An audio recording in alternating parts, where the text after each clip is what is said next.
नमस्कार, आप सबका साई वाणी में स्वागत।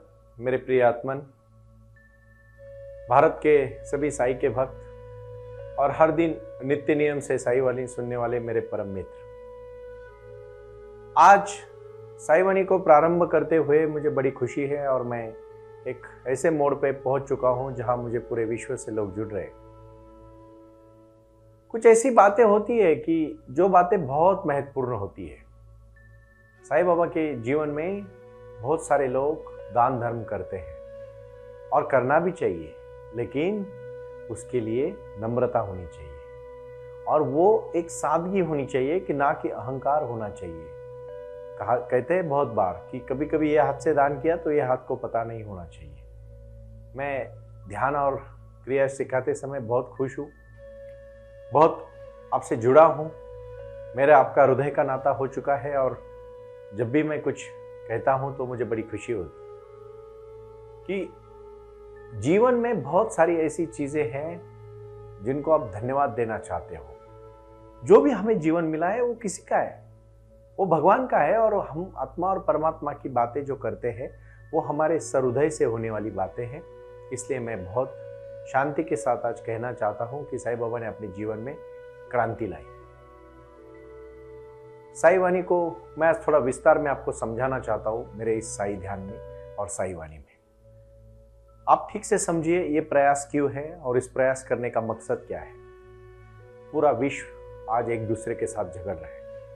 आपस में बहुत सारे लोगों की समस्याएं हैं और उनको समस्या हल करने वाला और उनकी समस्याओं को छोड़ने वाला, उनकी समस्याओं को दूर करने वाला भगवान का सहारा होता है। और साई अपने शिष्यों को हमेशा, अगर कोई तहे दिल से और शिद्दत से अपना सर साईं बाबा के चरणों में रखता है तो बाबा उनको आशीर्वाद देते हैं और मार्गदर्शन करते हैं। फिर भी हमें हमारे जीवन में कौन सी जीवन धारा आत्मसात करनी चाहिए, इसके ऊपर मैं आज बोलने वाला हूं। और वो जीवन धारा है 1 से 10 पॉइंट, 1 से 10 चीजों में मैं उन्हें उसको बाइफरगेट किया है, उसको अलग अलग किया है और उसको आपको समझाना है। सबसे पहली बात है कि हमेशा दान धर्म के प्रति अहंकार में मत रहो। लाओ त्से के जीवन की कहानी है, उनको ताओवाद भी बोला जाता है। लाओ त्से को जब उनके पास से एक धनी आया और उसने 10,000 मोहराएं दी तो लाओ त्से ने कुछ नहीं, 10,000 मोहरा देने के बाद तो वो शांत रहे, कुछ भी नहीं बोले। तो आदमी थोड़ा सा शाशंकित हो गया और बोला, मैं कम से कम 10,000 मोहरा देने के बाद धन्यवाद की तो अपेक्षा आपसे करता हूँ। लाओ त्से ने कहा, ये ले और वापस चला जा। तू अगर मेरे साथ व्यवहार कर रहा है तो मुझे आपसे 10,000 मोहरा नहीं चाहिए। हाँ, तू नम्रता के साथ अगर दे रहा है तो हम जरूर लेंगे, लेकिन आप तू नहीं देगा तो धन्यवाद, तू व्यवहार मत कर। इसका कहना मुझे यह है कि साई के दरबार में जब आप कुछ चीजें करते हो तहे दिल से तो उसका कभी भी बड़े जाओ मत करो। बाबा सब देखते हैं, सब जानते हैं, क्योंकि ये सब कुछ भगवान का तो है। आप जरा सोचो ना, ध्यान क्रिया में आप बैठते हो, मैंने अभी जो शक्तियाँ आपको कही है और जो बाबा ने मुझे शक्तियाँ दी है मैं आपके सामने साझा करता हूँ, तो मकसद ही यही है। हमें जिंदगी में क्या करना है, कैसे करना है और क्यों करना है, इस विषयों को हमें एक साथ जोड़ना है और उसको हम कहते हैं हमारा जीवन का लक्ष्य। गुरु नानक साहब ये बचपन की कहानी है। वो जब छोटे थे तो उनके पिताजी बहुत परेशान हो गए, क्योंकि गुरु नानक साहब हर दिन कुछ ना कुछ घर के फायदे का नहीं लेकिन लोगों के फायदे का काम करते थे। छोटे थे, ज्यादा बड़े नहीं थे, उम्र नहीं थी, तो हर एक पिताजी को अपनी फिक्र होती है, जैसे आपके भी माँ बाप को फिक्र होती है कि बेटा कैसा निकलेगा, बेटा कैसा व्यापार करेगा। व्यापारी हमेशा सोचता है और व्यापारियों में हमेशा कोई वही चिंता रहती है कि वो छोटे बच्चों को भी अपने व्यापार के साथ जोड़ लेते हैं। मैं उनको विनती करना चाहूँगा कि बच्चों का जो टैलेंट है, बच्चों को जो हुनर है, उसको देखो, उसको जानो और फिर उसको विकास में लगाओ, ना कि हड़बड़ी करो। बाबू, और मैं फिर से कहूँगा मेरे भाई बहन, ये साई वाणी आपको ज्ञान देने के लिए है, आपके जीवन में बदलाव लाने के लिए और आपके जीवन में क्रांति लाने के लिए। इसके लिए मैंने बहुत बड़ा प्लेटफॉर्म पूरे विश्व में और पूरे हिंदुस्तान में शुरू किया है, saiwani.org। आप आज सबको मैं विनती करना चाहूँगा, www.saiwani.org इस वी कॉमर्स वेबसाइट से आप संपर्क कर सकते हो। उसमें संपर्क नंबर है, हमारे फ़ोन नंबर्स दिए हुए हैं, क्योंकि मैं चाहता हूँ कि कोई ना कोई कार्य आप हाथ में लें। गुरु नानक साहब का मैं आज इसलिए जिक्र करना चाहता हूँ कि उनके जीवन में उन्होंने बहुत ऐसी कार्य छोटेपन में की जब वो अपने घर वाले परेशान होते थे, लेकिन वो सब दूसरों के बारे में सोचते थे। जब वो छोटे थे तभी तो उनके ये प्रयास थे। साईं बाबा के जीवन में भी जो कहानियां हैं वही ऐसी ही कहानियां हैं कि बाबा ने अपना पूरा जीवन लोगों के लिए दे दिया, खुद के लिए कुछ भी नहीं। उनके सादे कपड़े आप देखते हो बाबा के, कोई भी आप देखो छवि, कितनी सादगी है, कितनी सिंप्लिसिटी है, कितनी एकदम सिंप्लिसिटी के साथ बाबा जिए। उन्होंने कभी वो द्वारका माई में रहे, कभी उन्होंने चाहुड़ी में रहे, कभी मस्जिद में रहे, कभी मंदिर में रहे, कभी बाईजा माँ के घर रहे। बाईजा माँ बाबा की सेवा करती थी, जब तक बाबा को खाना नहीं खिलाती थी तब बाईजा माँ कभी खाना भी नहीं खाती थी। इतने जोर से भक्त जोड़े बाबा ने, और बाईजा माँ को बाबा माँ बोलते थे, माँ। और जब वो माँ बोलते थे तो उनकी आंखों में आंसू आते थे। आज भी हमारे घर में हम हमारी नानी को, दादी को, मम्मी को, सबको एक माँ की नज़र में जब हम देखते हैं, माँ जब हमारी होती है तो जब तक आप खाना नहीं खाते आपके घर की माँ नहीं खाना खाएगी। हम क्यों ना हमारे भक्तों को, मैं इतना ही कहना चाहता हूं कि सबसे श्रेष्ठ दान है अन्नदान, ज्ञान का दान, ज्ञान का दान, विचारों का दान। यही दान है जो आपके पास है ना, जी भर के बांटो। याद रखना, अगर आपके पास ओरिजिनल है तो आपको वापस जरूर मिलेगा, और 10 गुना मिलेगा। जब गुरु नानक साहब गए एक बार बाजार में लाने के लिए, पिताजी ने कुछ चंद पैसे दिए और कहे जा बाजू वाले गांव से कुछ सामान खरीद के ला। गए गुरु नानक साहब खुशी से। आते समय उन्होंने कुछ कंबल लाए थे, कुछ खाना लाया था, और उनको जंगल में 3 दिन का रास्ता था, तो उनको बहुत गरीब सन्यासी मिले जो 3-4 दिन से भूखे थे। गुरु नानक साहब ने सब कंबल उनको बांटे और सब खाना उनको बांटा, और घर नाचते नाचते आ गए। तो पिताजी ने पूछा, नाचते आ गए तो जरूर कुछ कहानी करके आया होगा। उसने क्या किया, सबको जिसको जरूरत है, आपने कहा था पापा भला काम करो, अच्छा काम करो बाबा जी, मैंने कर दिया और ये सबको बांट दिया। व्यापारी को बांटना पसंद नहीं होता, बुरा मत मानिए, बट ये सच कहानी है। बाबा भी बांटते थे, जितना भी दान बाबा के पास आज भी आता है शिरडी में बाबा बांटते हैं। हमारे भी संस्थान में, साईवानी ट्रस्ट में जितना भी आता है हम लोगों का कल्याण करते हैं। हमारा लक्ष्य है लोगों को आरोग्य देना, शिक्षण देना, ज्ञान देना। कोई मंदिर, बड़े बड़े मंदिर बना के कुछ, मैं नहीं किसी को नाम रखता हूं, लेकिन बाबा सेवा चाहते हैं। आपको भी सेवा करनी पड़ेगी, धरती माँ की सेवा करनी पड़ेगी, गरीबों की सेवा करनी पड़ेगी, शिक्षा के प्रति जाना पड़ेगा, अपने हेल्थ के प्रति ध्यान देना पड़ेगा। यही हमारी पंचसूत्री है, अन्न वस्त्र शिक्षण आरोग्य और निवारा। अन्न वस्त्र शिक्षण आरोग्य और निवारा, यही हमारा है भाईचारा। साई के दरबार में आए हैं, साई से जुड़ेंगे, यही तो विचार है। फिर गुरु नानक साहब के पिताजी ने छोड़ा कि ये धंधा करने के तो लायक नहीं है, इसको हम किसी दुकान में काम पे लगा देते। और दुकान में सामान बांटने का काम आया। 1 2 3 4 5 6 7 8 9 10 11 12 और 13 नंबर आया। पंजाबी में 13 को कहते हैं तुम्हारा। 13 तुम्हारा, और 13 के बाद उन्होंने कुछ नंबर नहीं काटा, जितना था 13, सबको सब 13, सब 13। मैं भी तेरा, तू भी तेरा, धान्य भी तेरा, अनाज भी तेरा, सब कुछ तेरा, और बांट दिया। और फिर पिताजी ने कहा अभी तो उनके ऊपर गुस्सा हो गए, दुकानदार भी गुस्सा हो गया, लेकिन गुरु नानक साहब ने हाथ जोड़ के कहा अभी मुझे भगवान का बुलावा है और मैं निकल रहा हूं, और वो सबकी सेवा के लिए निकल पड़े। आज भी साईं बाबा ने 10-11 साल की उम्र में नीम के पेड़ के नीचे शिरडी में जब वो बाबा आए तो बाबा ने जीवन में बदलाव लाया। मेरे खुद के जीवन में इतना बड़ा बदलाव बाबा ने मुझे साक्षात्कार करके दिया, और मैं जिन जिन लोगों के साथ आज जुड़ रहा हूं उनके जीवन में चमत्कार आया। मैं आज सच कहता हूं भाई और बहनों, जब भी आपके सामने खड़ा रहता हूं, कुछ भी सोच के नहीं, वो खड़ा रहता हूं, बोलता हूं, हजारों प्रोग्राम में जाता हूं, लोगों को बताता हूं, साई ध्यान, साई वाणी, साई क्रिया करवाता हूं। कर्म भूमि पर फल पाने के लिए सभी के लिए कर्म करना जरूरी है। परमात्मा तो सिर्फ लकीरें देते हैं, लेकिन लकीरों में रंग भरने का काम हमें ही करना पड़ता है। ये गुरु नानक जी साहब ने कहा है, साईं बाबा भी कहते हैं मैंने तेरे को जीवन दिया, तुझे कैसा जीना है जी ले, लेकिन याद रखना तू दूसरों के लिए जिएगा तो जिएगा, खुद के लिए जिएगा तो नहीं जी पाएगा।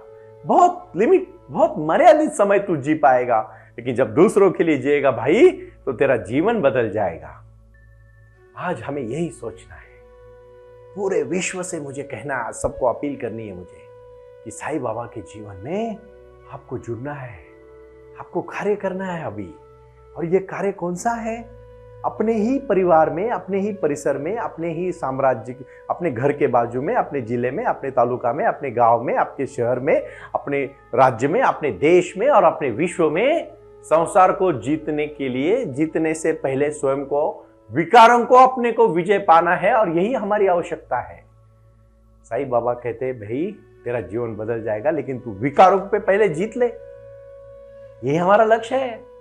साईं वाणी के माध्यम से मैं 3 बातों पे आज बात करना चाहता हूं और वो उन्हीं के लिए है जो साईं वाणी नित्य नियम से सुन रहे, जो साईं वाणी साईं ध्यान कर रहे हैं। साईं ध्यान करने वालों को मुझे प्रणाम करना है। बहुत सारे लोग, कम से कम आज मुझे इतनी खुशी है 80,000 के ऊपर ऐप में लोग जुड़ चुके हैं। 80,000 लोग पूरे भारत में, मुझे बड़ी खुशी हो रही है। आप आ रहे हो ना, आपके जीवन में बदलाव हो रहा है ना, यही मेरा जीवन का लक्ष्य है। आपके जीवन में क्रांति हो, आप अपने सही मार्ग पे जाओ, जीवन में क्रांति करो, बदलाव करो और अपना कार्य करते करते आगे बढ़ो। बहुत बहुत अच्छा कार्य आपको करना है। इतना अच्छा कार्य करना है कि उसमें कोई नाम नहीं, कोई दोहरा नहीं, कोई विचार नहीं, कोई कोई कोई कोई डर नहीं। सिर्फ कुछ कर गुजरने के लिए मौसम नहीं, मन चाहिए, साधन तो जुट जाएंगे, संकल्प का धन चाहिए। विस्तार से थोड़ा कहूं, रविवार के दिन तो मैं साईं वाणी की साईं क्रिया, साईं ध्यान बताने वाला हूं, बट आज मैं एक बात बहुत इंपॉर्टेंट, बहुत महत्वपूर्ण करना चाहता हूं। पुणे में हमने जो साईं बाबा का साईं आंगन बनाया, साईं आंगन में कितने सारे लोग जुड़े। लोग आते हैं, दर्शन करते हैं, बोलते सुनील जी हमें हमारे जीवन में बदलाव करना है, ध्यान करना है, मेडिटेशन करना है, बट समझ में नहीं आता। मैं पहले कहना चाहता हूँ, आपने कभी खेतीबाड़ी करते हुए देखे किसी को? जमीन को पहले बनाना पड़ता है और फिर जमीन में आप जो बोओगे वो उग जाता है। अपने को भी अपने जीवन की रोजी रोटी और कमाने की एक ध्यान की शक्ति है। मैं क्यों जोड़ रहा हूँ? जो आप कार्य करना चाहते हो ना, उसको बांटो, उस कार्य को समझ लो।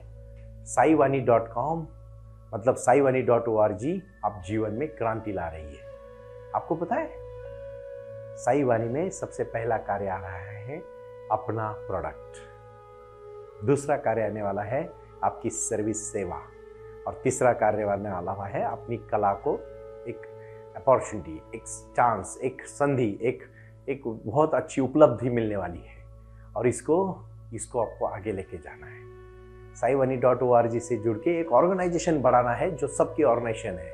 मैंने तो सिर्फ नींव लवाई है, अकेला चला था, लोग जुड़ते गए और आज कारवां बनता गया। ये कारवां रुकने वाला नहीं है, ये कारवां चलने वाला है।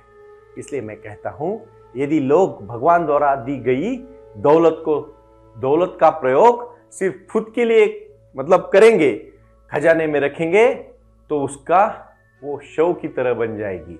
लेकिन यदि वो दूसरों के साथ बांटने का निर्णय लेते हैं तो वो पवित्र भोजन बन जाता है। हमें बताना पड़ेगा अपना जीवन बहुत सुंदर जीवन है, आप क्यों इसको नरक बना रहे हो? सुंदरता के साथ जियोगे तो आगे बढ़ोगे। भाई और बहनों, यही तो जीवन की धारा है। आज आप समझ रहे हो मैं क्यों बोल रहा हूं ये सब कहानियां, क्यों मैं आपको सबको सजग कर रहा हूं? जो भी करना चाहते हो करो, बट सजगता के साथ करो। जब आपको सजगता आएगी, आपको किसी बात का डर नहीं है।